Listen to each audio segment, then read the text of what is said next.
नमस्कार, मैं हूँ वैशाली शेट्टी। मैं पायल शुक्ला। आप देख रहे हैं 24 न्यूज। आइए एक नजर डालते हैं अब तक की 25 बड़ी खबरों पर। भारत रत्न डॉक्टर बाबा साहेब अम्बेडकर की जयंती के अवसर पर विभिन्न कार्यक्रमों का आयोजन। डॉक्टर बाबा साहेब अम्बेडकर के अनुयायी उनकी प्रतिमा पर श्रद्धांजलि देने के लिए बड़ी संख्या में जुटे। सीएम देवेंद्र फडणवीस ने वर्धा जिले के आरवी में आयोजित एक जनसभा को किया संबोधित। इस दौरान सीएम ने की घोषणा, दिसंबर 2026 के अंत तक महाराष्ट्र के लगभग 80% किसानों को मिलेगी मुफ्त बिजली। बागेश्वर धाम के महंत पंडित धीरेन्द्र शास्त्री हिंदू ग्राम बनाने के अपने आइडिया के चलते उद्धव ठाकरे गुट के निशाने पर आए। सामना के कार्यकारी संपादक और सांसद संजय राउत ने धीरेन्द्र शास्त्री के हिंदू ग्राम वाले विचार को बताया शर्मनाक। बॉलीवुड अभिनेता सलमान खान को एक बार फिर मिली जान से मारने की धमकी। इस बार उन्हें मुंबई के वर्ली स्थित परिवहन विभाग के व्हाट्सएप नंबर पर भेजा गया मैसेज। पुलिस ने अनजान शख्स के खिलाफ केस किया दर्ज।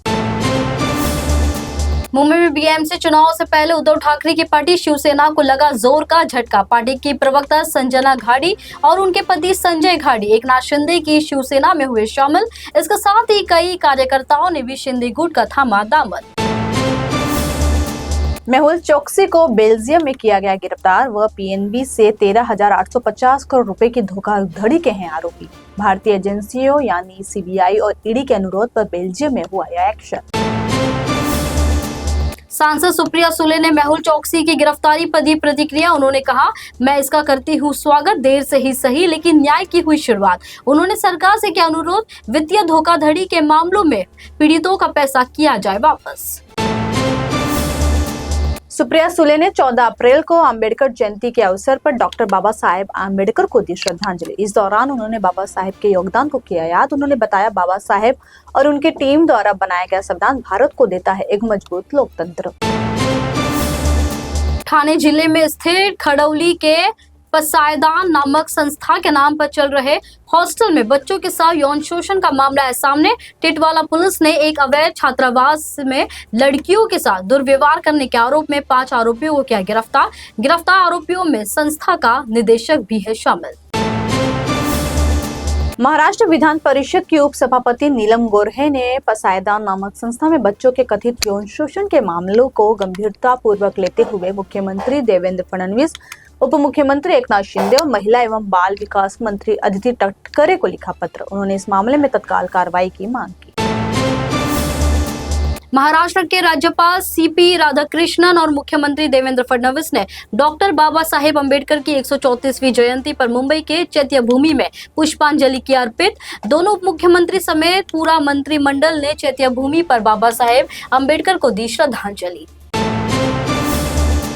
भारतीय प्रसिद्ध पार्श्व गायक सुरेश वाडकर के जय भीम की गुंज गुंजाता चल, भीम स्मृति में गाता चल, इस गीत को याद करते हुए रात 12 बजे संविधान चौक पर सभी रैलियां हुई एकत्रित। इन रैलियों में हजारों लोग हुए शामिल। बाबा साहब की जयंती की पूर्व संध्या पर आधी रात को दीक्षा भूमि और संविधान चौक पर श्रद्धा सुमन किए गए अर्पित। डॉक्टर अंबेडकर जयंती के अवसर पर संसद परिसर में प्रेरणा स्थल पर प्रधानमंत्री नरेंद्र मोदी, लोकसभा अध्यक्ष ओम बिरला, केंद्रीय मंत्री और बीजेपी अध्यक्ष जेपी नड्डा, कांग्रेस नेता और हरियाणा के मुख्यमंत्री भूपेंद्र सिंह हुड्डा, सांसद राहुल गांधी, दिल्ली की मुख्यमंत्री रेखा गुप्ता और अन्य नेताओं ने डॉक्टर BR अम्बेडकर को श्रद्धांजलि की अर्पित। सलमान खान को मिली धमकी के बाद घर के बाहर बढ़ाई गई सुरक्षा। बांद्रा पुलिस के सीनियर पुलिस इंस्पेक्टर संजय मराठे लगातार लगा रहे हैं गश्त, तो वहीं एसीपी भी घर के बाहर लगा रहे हैं गश्त। सलमान के घर की तरफ जाने वाले बैंड स्टैंड रोड को किया गया एक तरफा। कर्नाटक के हुबली में 5 साल की बच्ची से रेप का आरोपी एनकाउंटर में ढेर, पुलिस की गिरफ्त से भागने की कर रहा था कोशिश। 3 पुलिस वाले भी घायल। रविवार को एक खाली शेड में मिली थी बच्ची की लाश। मणिपुर पुलिस ने इम्फाल के पूर्वी जिले में 2 अलग अलग जगहों से प्रतिबंधित संगठन यूनाइटेड नेशनल लिबरेशन फ्रंट के 2 उग्रवादियों को पकड़ा। छापेमारी में पुलिस को भारी मात्रा में मिले हथियार। हरियाणा के मुख्यमंत्री नायब सिंह सैनी ने प्रधानमंत्री नरेंद्र मोदी की हिसार यात्रा को बताया ऐतिहासिक। कहा, पीएम मोदी ने हिसार के महाराजा अग्रसेन इंटरनेशनल एयरपोर्ट से अयोध्या के महर्षि वाल्मीकि एयरपोर्ट के लिए सीधी फ्लाइट की शुरुआत की, जिसके बाद हिसार हवाई अड्डे का संचालन औपचारिक रूप से हुआ शुरू। सिंगापुर में आम चुनाव की तैयारियां हुई तेज। प्रधानमंत्री लॉरेंस वोंग ने इस चुनाव में भारतीय समुदायों के लोगों को लेकर किया एक बड़ा ऐलान। सिंगापुर के प्रधानमंत्री लॉरेंस ने व्यवसाय, उद्योग और लोक सेवाओं सहित कई क्षेत्रों में भारतीय समुदायों के लोगों के योगदान को किया स्वीकार। भारत के पूर्व कप्तान सौरव गांगुली को एक बार फिर आईसीसी ने सौंपी बड़ी जिम्मेदारी। आईसीसी ने सौरव गांगुली को पुरुष क्रिकेट कमेटी का नियुक्त किया अध्यक्ष। वहीं भारत के पूर्व बल्लेबाज और उनकी साथी खिलाड़ी वीवीएस लक्ष्मण को भी कमेटी के सदस्य के रूप में चुना गया दोबारा।